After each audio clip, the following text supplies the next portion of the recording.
Welcome everyone to this event on justice and accountability in Nigeria. My name is Samira Daoud. I'm the Director for West and Central Africa at Amnesty International based in Dakar, Senegal. It is my great pleasure to introduce and facilitate this live event. First of all, let me just explain quickly why we are having this event now. This week, the International Criminal Court state parties to the Rome Statute is having its General Assembly. Concretely, for those who are not necessarily familiar with the international justice system, these are the representative of all the governments member of the ICC who are meeting every day. We usually take the opportunity of this assembly to organize a side event. This year, due to the COVID pandemic, as you can imagine, we were not in a position to hold this face-to-face event, and this is why we are having this live event, which is finally not such a bad thing, since it will probably allow more people to join and then hopefully expand participation to this event. We are also having this meeting conversation in a very specific context. First, the International Criminal Court Office of the Prosecutor announced last week that it was concluding a preliminary investigation into crimes against humanity and war crimes allegedly committed by Boko Haram and Nigerian security forces. So this decision will finally pave probably the way for a full-blown investigation to begin. And also a specific context, because almost at the same time last week, again, gunmen abducted over 500 students from a school in the town of Konkara in Katsina State, northwest Nigeria. And according to Nigerian authorities, we still have more than 300 students that are missing, and Boko Haram issued a video claiming responsibility for the abduction. So this conversation about justice accountability in Nigeria for these horrific crimes that have been committed this last decade is not only relevant, but also timely. So now it is my pleasure to introduce the panelists, all of them having been engaged in a way or another on this issue of justice and accountability for crimes committed in Nigeria. We will start first with Netsanet Belay, Research and Advocacy Director at Amnesty International, who will give an overview of the situation of the Northeast Nigeria, present the work Amnesty has been doing for years with its partners on this issue and discuss what should be done now.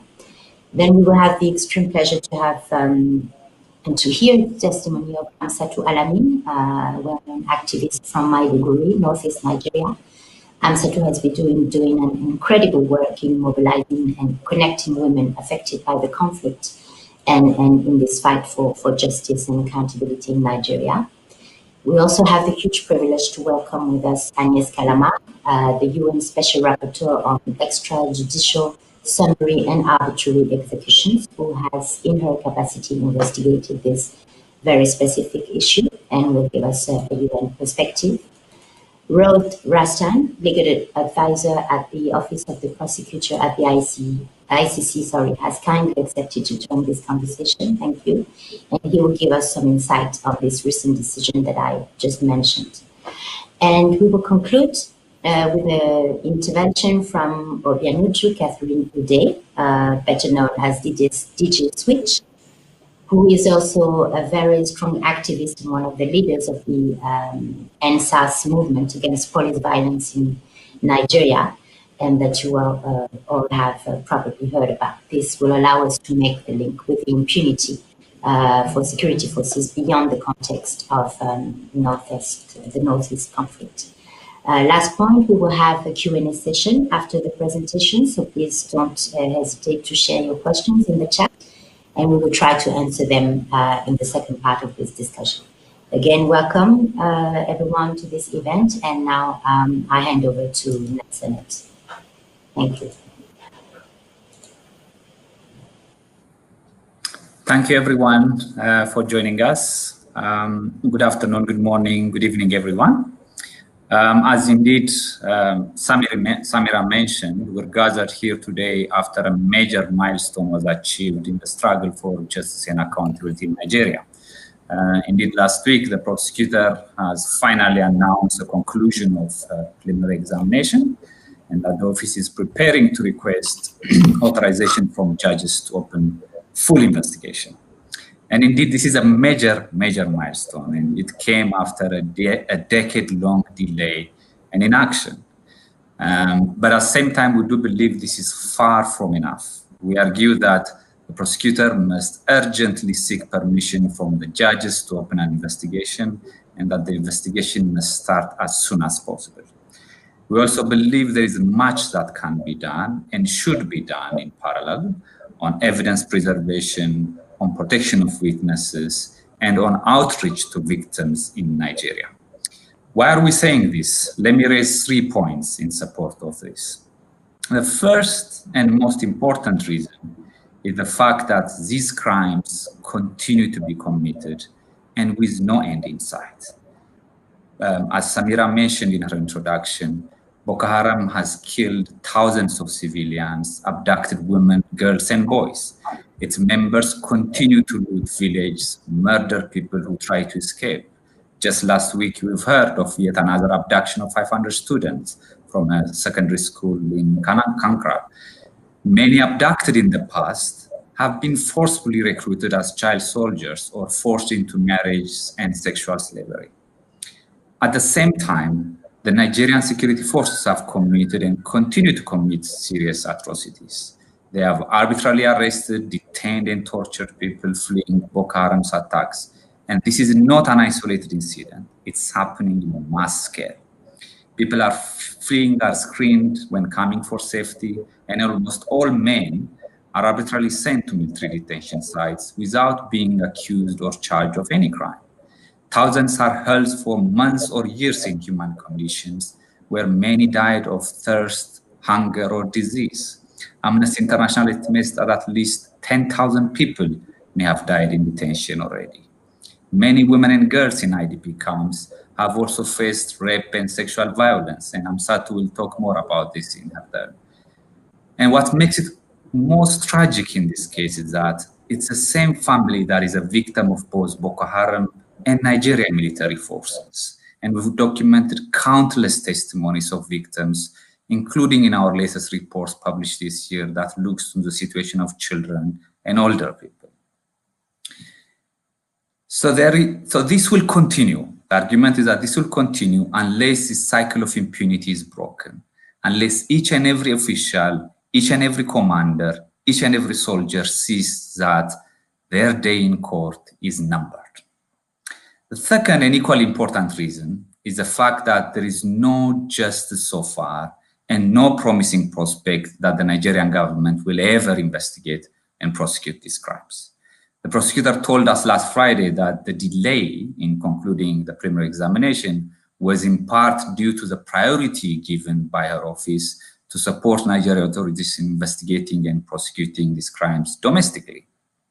This statement comes despite the fact that Nigerian authorities kept demonstrating year after year that they were willingly unable to do so.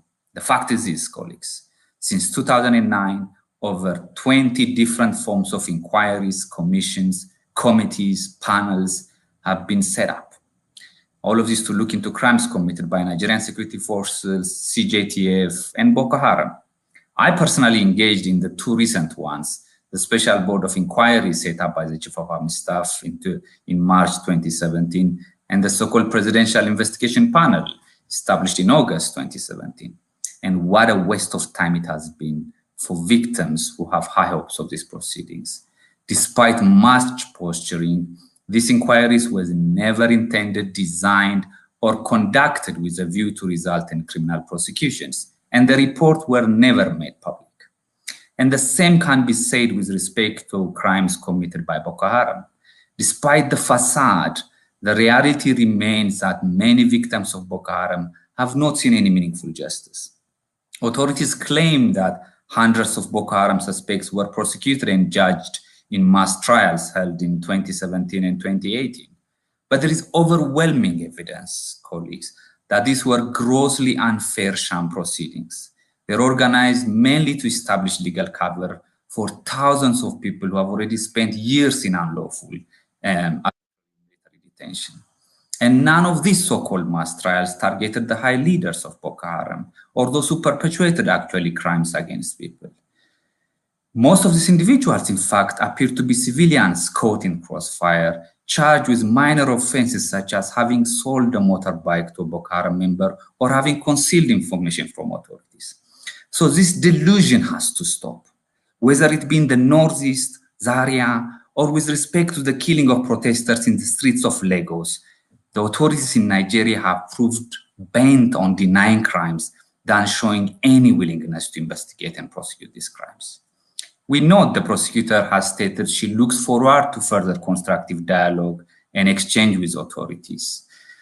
Indeed, it's the right thing to do so, to demand action and cooperation from Nigerian authorities, and we wish her all the luck on this regard.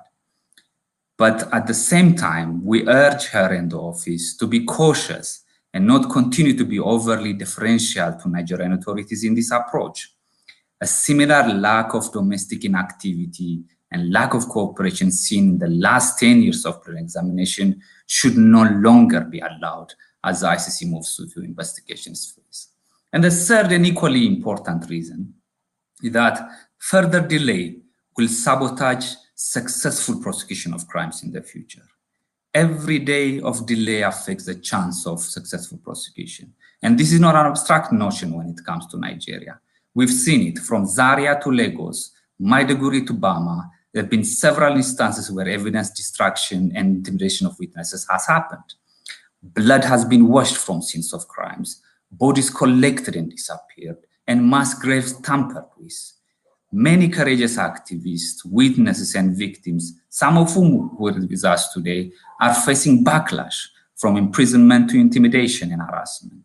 And many like Kelu are dying and have died before they have seen the chance to tell their stories. Hence, a formal opening of investigations in Nigeria will come a long way in preserving much needed evidence. A full investigation will allow the office to benefit from the full provisions of the statute that will oblige states to cooperate fully. And there are many things that can be done now. Where necessary, the prosecutor should consider provisions in the statute that allow her to take advantage of unique investigative opportunities, including to undertake mass grave exhumations, taking testimonies from witnesses, and etc. And as you've seen today's event, there is also a huge interest on ICC's next steps in Nigeria, and an outreach to victims and affected communities needs to start in earnest now without any delay. So this is our call. We do hear the prosecutor's explanation that she is facing immense resource challenge, and this is undeniable. And we've called time and again every year on state parties who are failing to meet their obligations to ensure that they provide the court with adequate resources. But we will not accept a situation where the Office of the Prosecutor or the Assembly of State Parties says that justice for victims in Nigeria is too expensive or cannot be done due to resource constraints. Every day that passes is too many. Throughout history, it's been the inaction of those who could have acted, the indifference of those who should have known better, and the silence of the voice of justice when it mattered most that had made it possible for evil to triumph. Thank you. Thank you so much, Netanet, and thank you for your call. Hopefully it will be heard. Hamsatu, please, you have the floor now. Good evening, good morning, good afternoon, everybody. I always keep saying, honestly, I really appreciate this opportunity. And I always keep saying in every occasion I find the opportunity to speak, that the northeastern Nigeria is the most underdeveloped part of the country, where we score the lowest in all human indicators.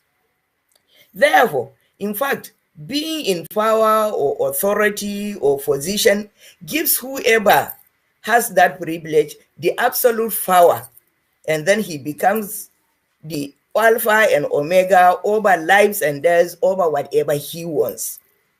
And then to the common man in northeastern Nigeria, who is from the age of 30 and below, human right, the knowledge of human right is virtually not there. People don't even know that they have a right, not to talk of pursuing their rights or asking for it or even defending it. That's how we lived. Hence, in fact, whoever assumes power, he does as he wishes, he loses our common resources as he wishes, becomes very powerful, so that even if workers' salaries are paid, you will find people are praising that person as if he gave it out from his own pocket. Education is not accessible to the child of the common man except if your parents can afford. And even our pension and gratuities as civil servants were denied. In fact, for the first 18 years or 20 years or 18, I can't remember anybody getting any pension or gratuity after retirement, but all our political officers have appropriated it. It's only last week that the current governor has to go to take loan to pay the backlashes of pensions and gratuity of civil servants for the first 18 years. This is how we are living. And then with the insurgency, this is what the radicalized extremist groups came and found. This is the norm. So therefore, as far back as 2011, when they came in, now their guns have given them the power. So they go and started engage in indiscriminate abduction of women and young girls from their homes at night at gunpoint and then taking them away as sex slaves. And nobody talks. And then they go with their guns, toting their guns along the street, killing whoever they want to kill. Yes, they have absolute power over life and death. And then when the counterinsurgency operatives came, the scenario didn't change. Rather, it is even worse. For the counterterrorism operatives, particularly the Nigerian military who have become Alpha and Omega, I can remember a soldier telling me, you are now under a state of emergency. You have lost all your human rights. Hence, they can go to the market, close the gates of the markets, select who they want to keep there, and then start shooting them indiscriminately, massacre them and pack them, and then go and then bury them in mass graves. In our homes, along the streets, young men within Maiduguri and environments have been indiscriminately arrested. In fact, now we are rehabilitating the mothers of such victims of disappearances. We have almost 8,000 of such mothers that we registered within Maiduguri alone who are looking for their children who were arrested by Nigerian military. And then we have another list of over 6,000 IDP women whose husbands were taken away from them by the Nigerian military and then taken away. Now it is getting to almost 5 years. There is no news, no accountability for their husbands. We have not even talked about young children, boys and girls, who are detained with their parents within the military detention facilities. Many of these children may have been abducted or even secluded when Boko Haram takes their territory.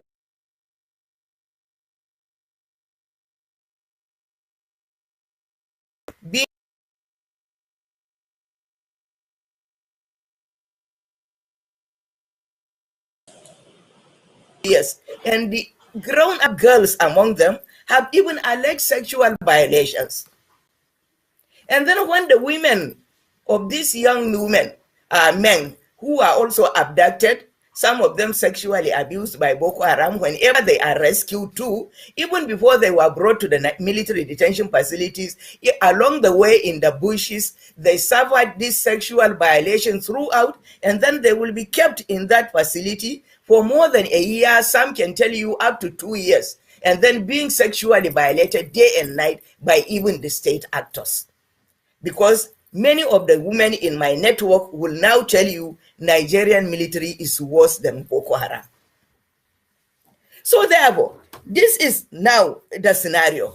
Now it is getting into almost 11 years, with about 9 years, people in fact clamoring for accountability, asking for the whereabouts of their loved ones who have been detained and disappeared and who have been abducted, radicalized, and turned into fighters by Boko Haram. But there is nowhere ever, in fact, except when Buhari came to power during his first tenure, that he instituted a single judicial committee of inquiry, where, in fact, they just artificially heard some of the cases, They could not, in fact, listen to the cases of these women until after a lot of allegations assisted by international partners that we were called to go to Abuja to go and testify. And when we testified, to date, the findings of that investigation is nowhere. And then even to the international community, the efforts of international community has no effect in Nigeria because of impunity.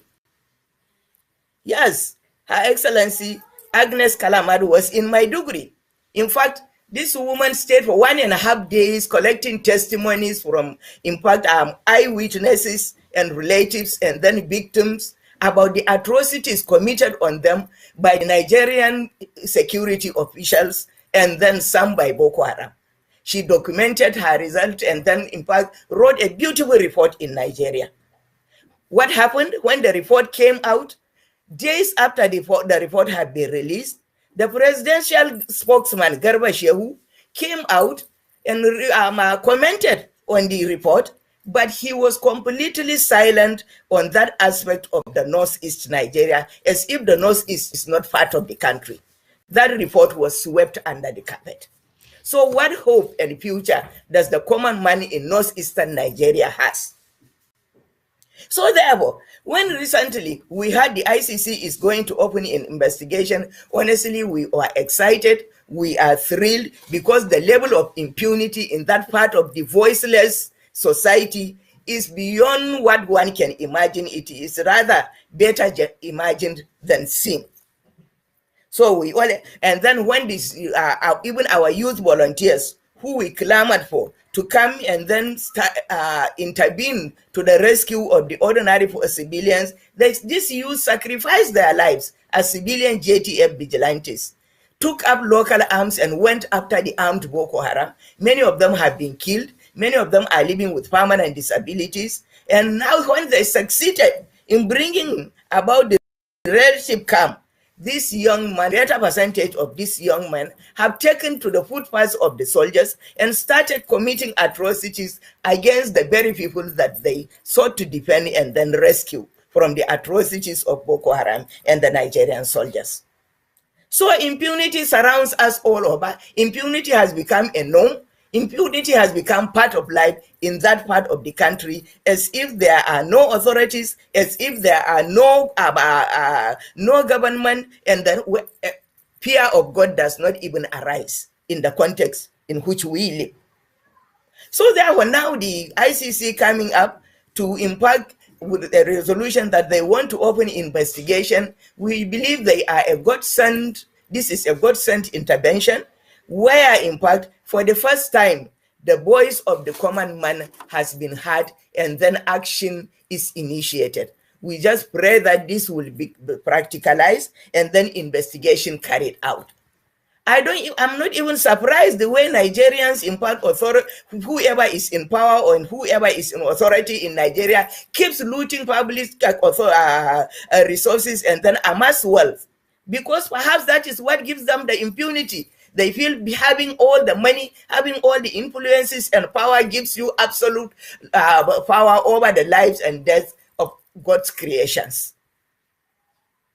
And then nobody questions them, nobody asks them, and then several times, countlessly, the names of individuals among the military, among the politicians, have been named by the extremist groups themselves who are in for peace, and then by people generally, and then by affected people, about how they have aided, how they have sponsored, how they have supported the committing of these atrocities and then the violence taking place in the northeastern Nigeria. But to date, all those whom we heard have been accused either as religious accomplices or political or security actors are still going, in fact, scot-free with impunity, as if they have done nothing.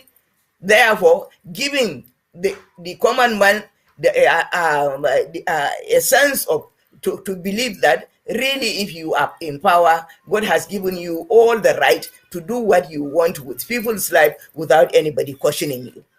So therefore, ICC coming with this investigation, with the support and then of human rights organizations like the Amnesty International and others. We really appreciated them. They have helped us to create a network of victims and relations of disappearances and of people who are affected, including young children, boys and girls who have suffered all forms of violations from both sides of the insurgency, both the counterterrorism and the extremist group. I think now we have a sigh of relief. We only pray in part we cannot wait to start seeing this investigation flagged up, and then these accusation and others now being fully investigated, so that at least, if nothing else, people will know that there is a day of reckoning, even in this world, before we die and go to the next world. Thank you very much. Thank you so much, Amsatu, for this very powerful testimony. The situation you described is just horrific, and it's mainly, as you explained, fueled by impunity. So there is very high expectation that this cycle of violence and lack of accountability is stopped.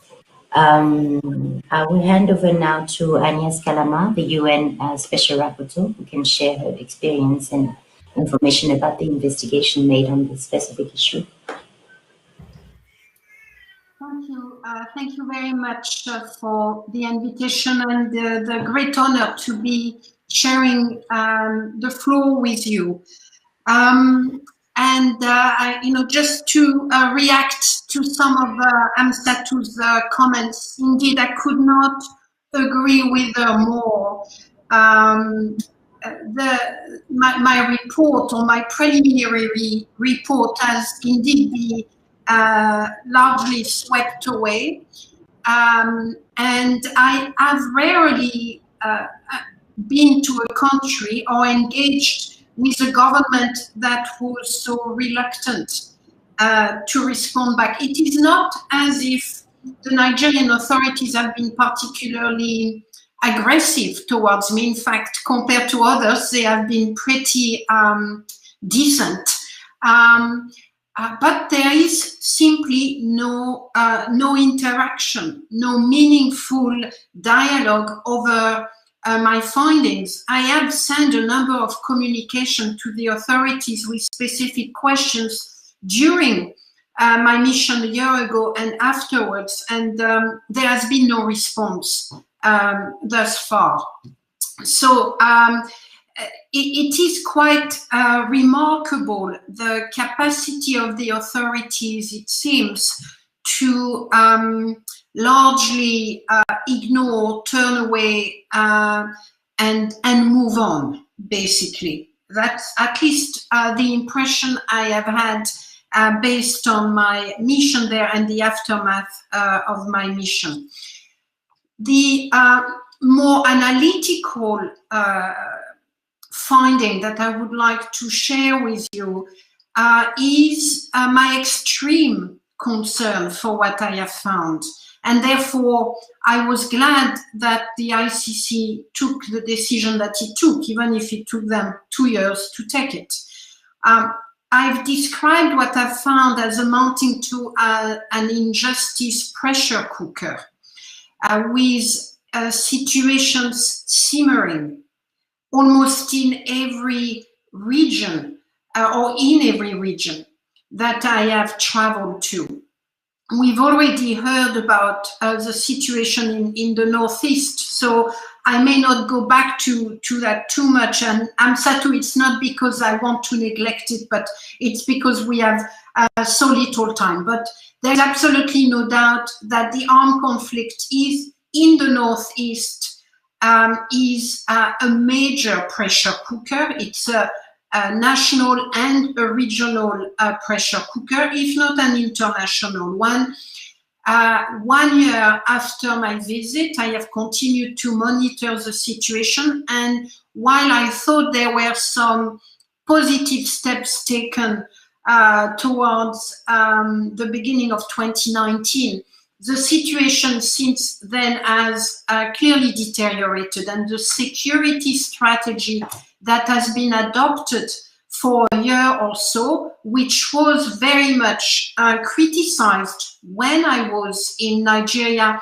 That strategy is proving to be extremely negative in its impact on the population. And we've had very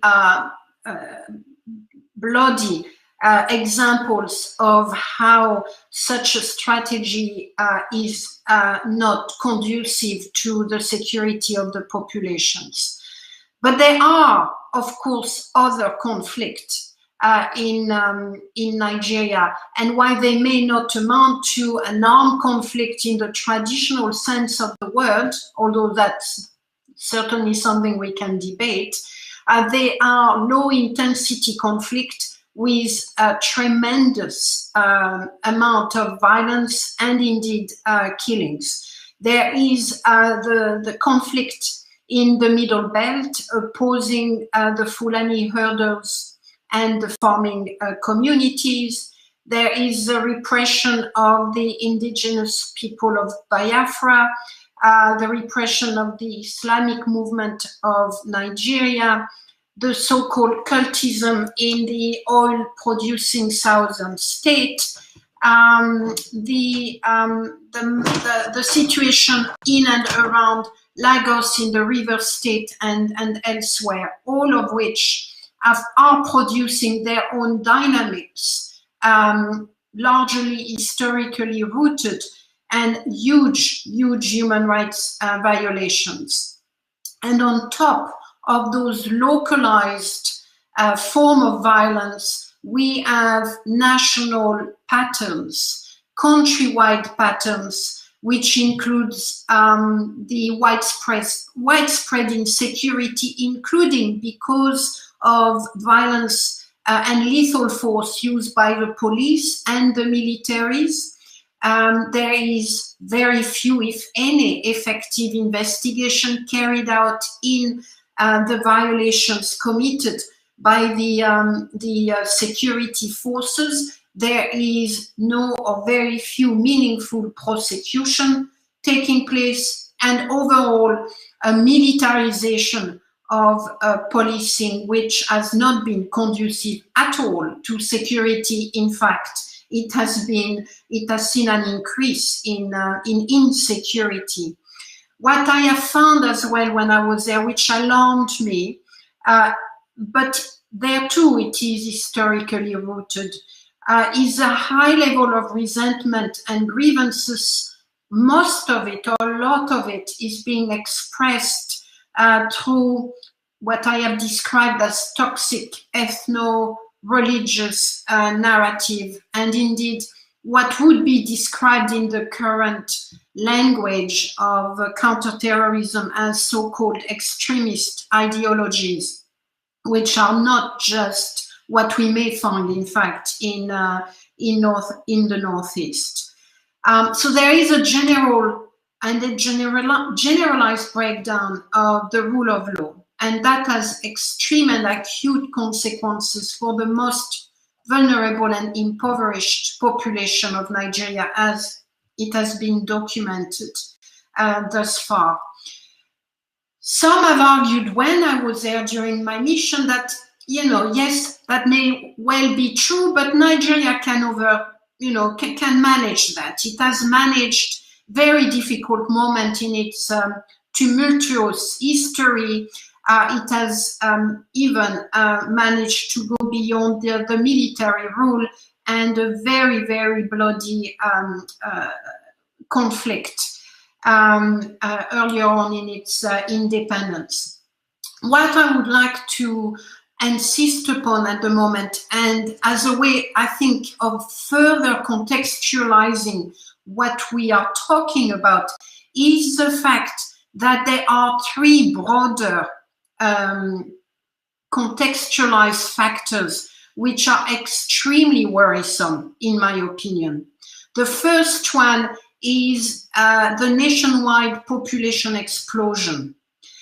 That is a very specific characteristic of Nigeria, and one against which the government has done very little, seemingly, to tackle, but that in itself should be a source of worry, because it is also taking place alongside a second issue, which is the increased rate of extreme poverty. Nigeria is holding the dubious, extremely negative record of being one of the few, if not only, countries in the world whose rate of extreme poverty has increased, even though the country itself has gone into the so-called middle income country.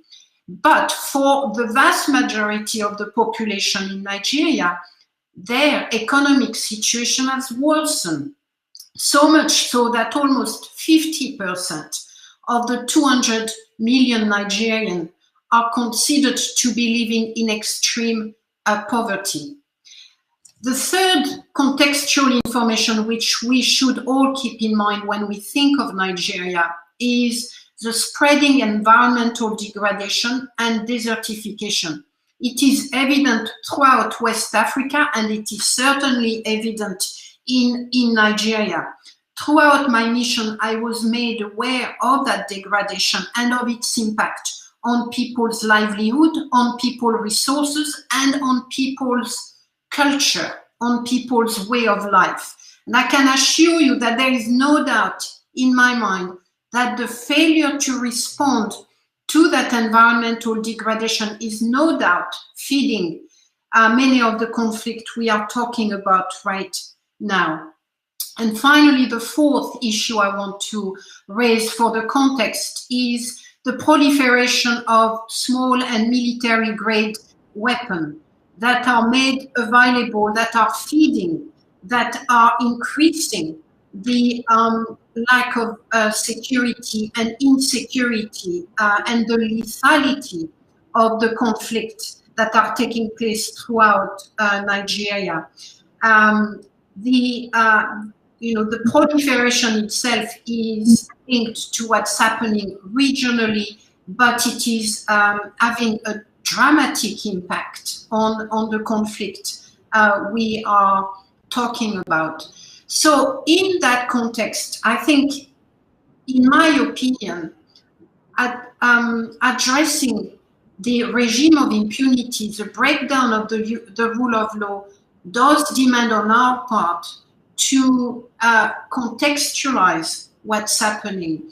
And it is very clear, based on history and on other situations, that tackling human rights violations in Nigeria does also demand addressing the climate crisis. It demands addressing the population crisis and the incredible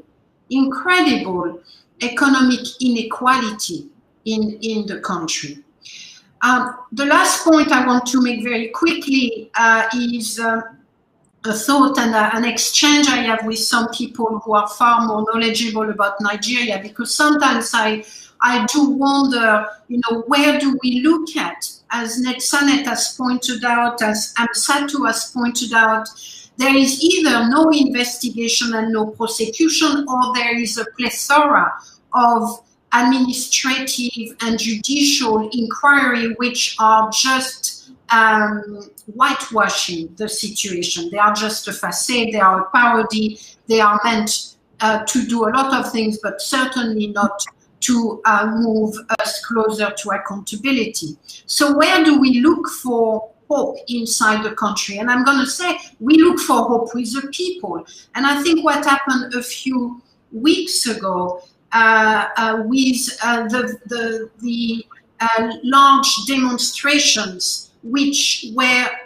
neither ethnic-based, neither religious-based, but which meant to be about Nigeria, and which demanded an end to police violence, demanded an end to the infamous SARS. To me, those moments and those movements should give us hope that the young population of Nigeria, the new generation of Nigeria, the more educated generation of Nigeria will be the one who are going to say to the old generations, enough is enough.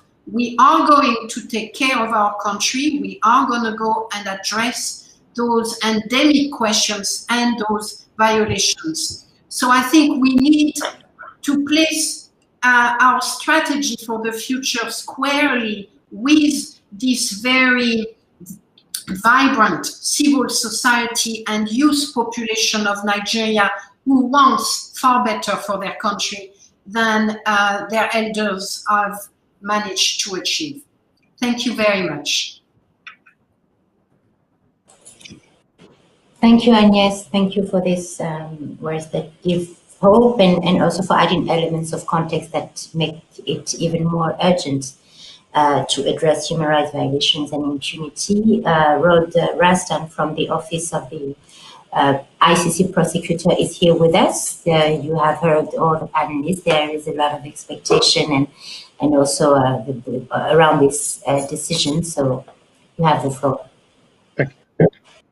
So I'm very honored and pleased to be on this panel with such distinguished colleagues. And indeed, the Office of the Prosecutor of the ICC has been examining what's been going on in Nigeria for a long time.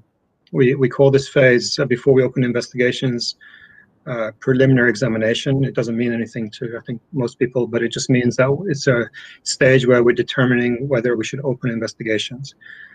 And it didn't take us long to conclude that crimes were committed within the court's jurisdiction. So the court deals with war crimes, crimes against humanity, and genocide. And the crime of aggression more recently has been adopted. So already in 2013, we concluded that crimes have been committed. At that time, our conclusion was focused on alleged crimes by Boko Haram, but in subsequent years, we updated it, and we also included our findings with respect to the Nigerian security forces. And what we basically did, as Natsanet mentioned, is that the court as a whole, as a principle, and particularly the Office of the Prosecutor, is always trying to hold states to their own duty to investigate and prosecute. And our system is set up, as you know, as a complementary mechanism. We're supposed to step in if the national response isn't effective or isn't genuine. So the position we took, as we do with with all states, with Colombia, with Kenya, with Afghanistan, or across the board, we try to promote national proceedings. And of course, we engage in a dialogue with the Nigerian authorities. I know we've been criticized for doing that for too long, or that some people feel that dialogue was not a good idea. But certainly on our side, we have always sought to try to create incentives or to offer if you like, the threat of the ICC intervening in order to create a momentum domestically to have national responses. So we call this dual aspect of working in partnership with states, but also being vigilant. If they don't act, then we should act.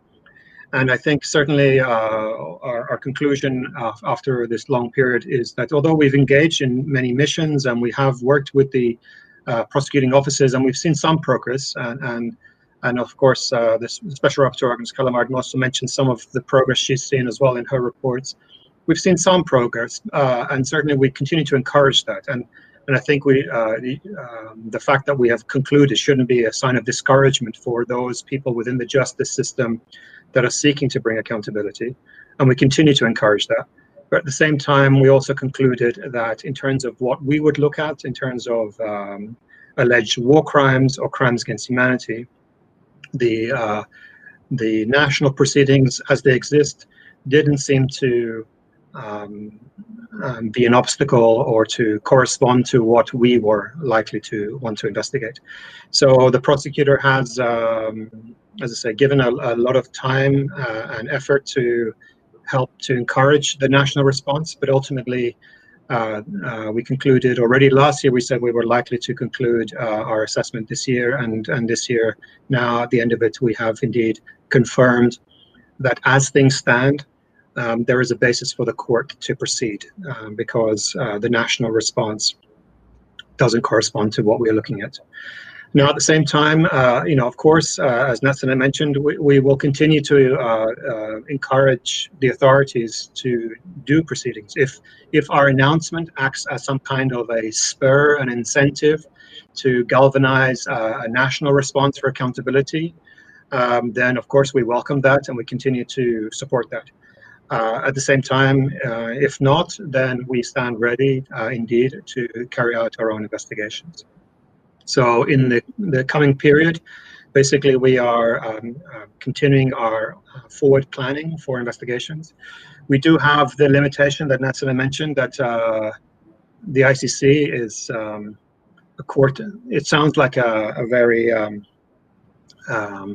ominous title to be called the International Criminal Court, but we are a court with limited capacity. So we are currently investigating multiple situations around the world in everything from what's happening in the Central African Republic to the DRC to Afghanistan to Bangladesh, Myanmar.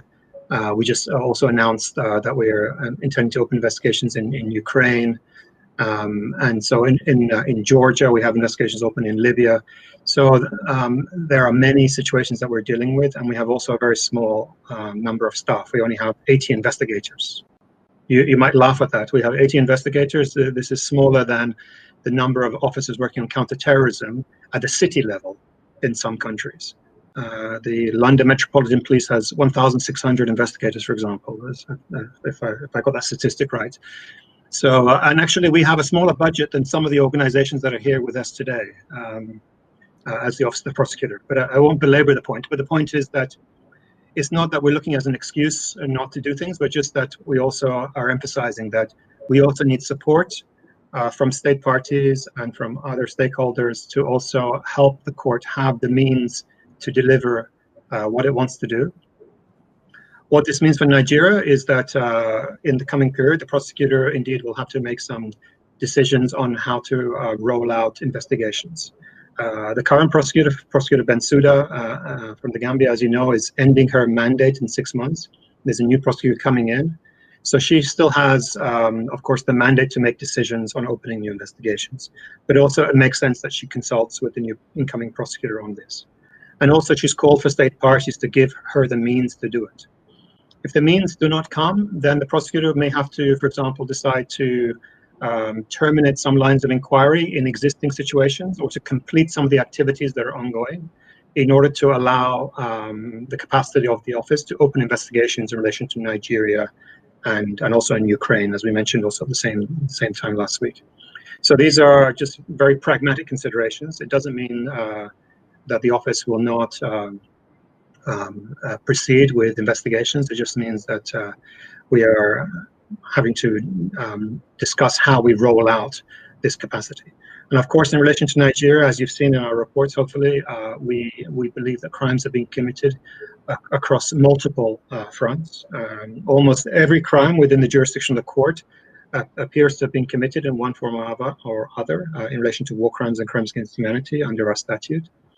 We recognize that the vast majority of the crimes alleged to have been committed that we have found and made findings for are attributed to Boko Haram and its splinter groups. But also we do recognize and do make findings in relation to the responses by the Nigerian security forces, and we also do find that they have also committed crimes, war crimes and crimes against humanity. So we make that reasonable basis determination. But also, as we emphasize in our report, our findings are not limited only to the armed conflict, the non-international armed conflict between Boko Haram and the Nigerian security forces. Of course, we have received lots of information and allegations relating to other events, other incidents, other types of conduct. And just to explain that if an investigation is opened, the prosecutor is not limited only to the things that she has looked at this initial stage. Once an investigation is opened, the investigation it's subject to certain parameters. So in our case, for example, we would say we intend to investigate all alleged ICC conduct occurring since, for example, 2009, when the non-international armed conflict began. But it wouldn't be limited to only Boko Haram and the Nigerian security forces in terms of that armed conflict. It would look at any other allegation that fell within the scope of the court's jurisdiction. Of course, for the court to investigate and prosecute, we must be satisfied that these are war crimes and crimes against humanity. We're aware of a lot of obviously violent episodes have happened in Nigeria, but not all crimes correspond to the Rome Statute. So we would have to be obviously focusing on those which appear to be occurring in the context of an armed conflict for war crimes, to be in the context of associated with an armed conflict, or otherwise a crime against humanity. And so finally, just to say, moving forwards, as I say, we will continue to work in a collaborative spirit with the authorities. We want to be able to encourage them and stimulate them, and to maybe be the stimulus that will try to galvanize calls for accountability that you have made and others have made. Maybe our presence as at the ICC with an open investigation will stimulate national activities to a different level. But if it doesn't, we also we proceed with our investigations, and we build our cases, and we see what impact we can have in terms of contributing towards accountability. And I very much take the point, as mentioned before. I think for the court as a whole, there will be a need to engage in outreach in the coming period to explain to different stakeholders what is the role of the court, how does it proceed, what are the next steps. And certainly in the interim, absolutely, I mean, we are taking steps during this whole period, even before, to identify evidence preservation opportunities, unique investigative opportunities, operational planning, looking at issues related to cooperation, looking at the security situation. So all of that planning is certainly already well on, in process across all prelim examinations, and that's something that we will be doing as we move forward. I hope that's useful just as a quick overview. Of course, that was very brief, but as I say, very happy to be here and part of this panel. Thank you. Thank you so much, Rod, for these clarifications, and I think we've all heard as well your call for support.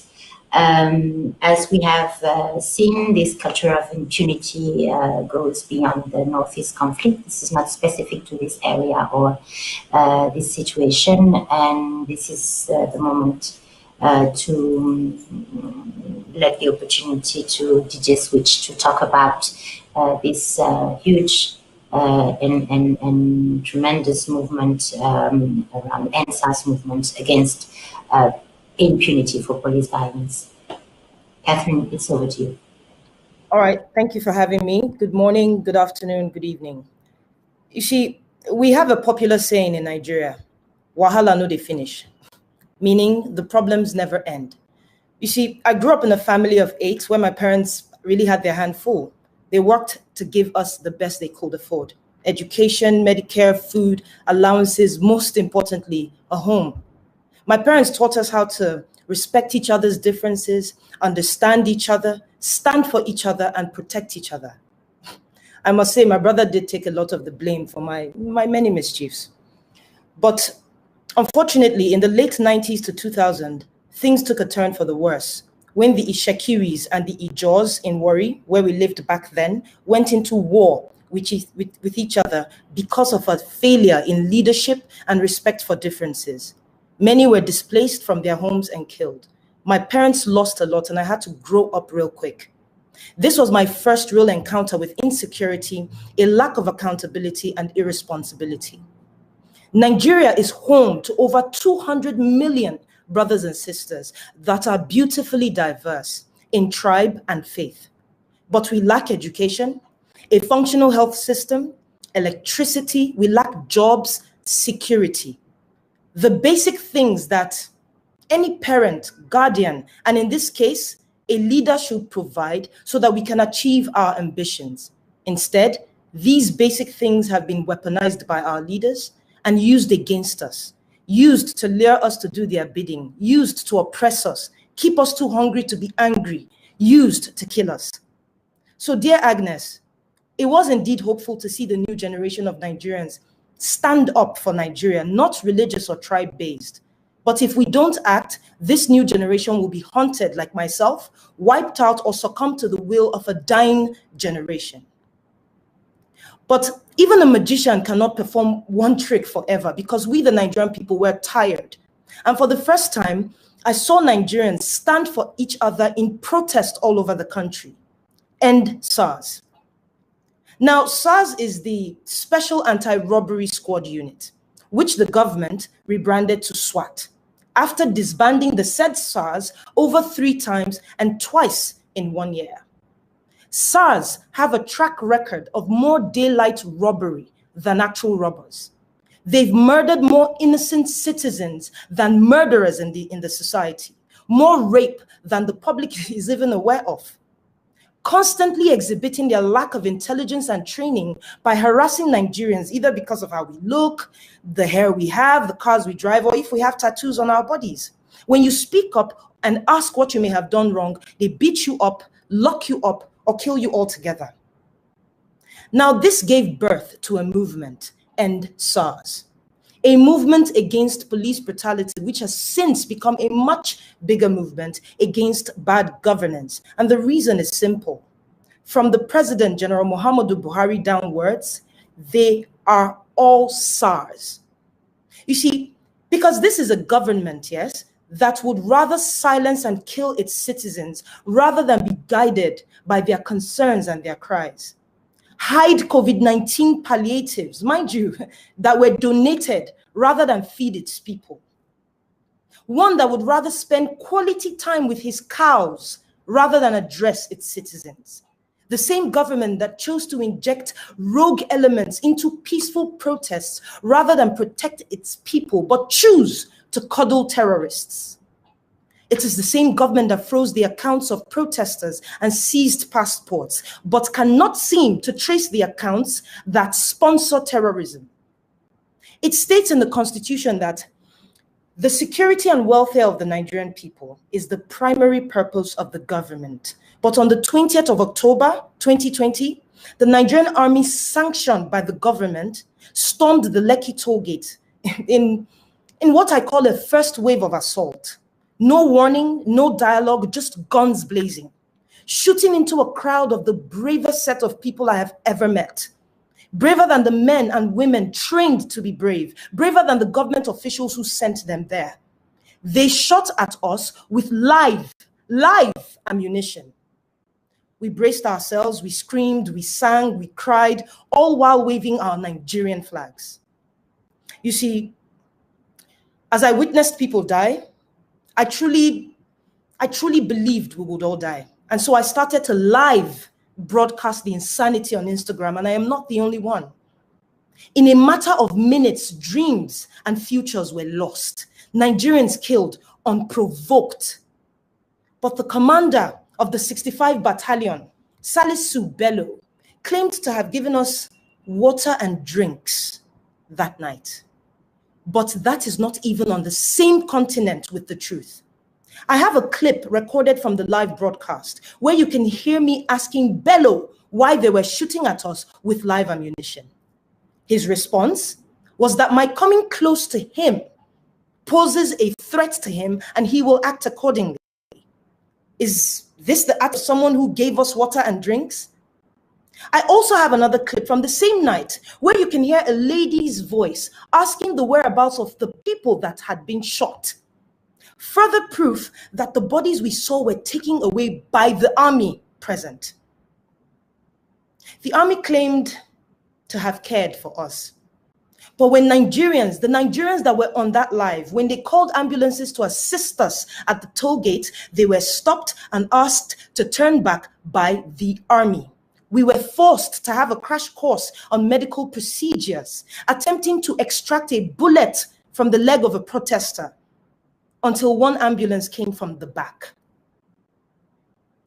So please tell me, what then was their intention if not to kill us? At this point, we had counted 15 bodies.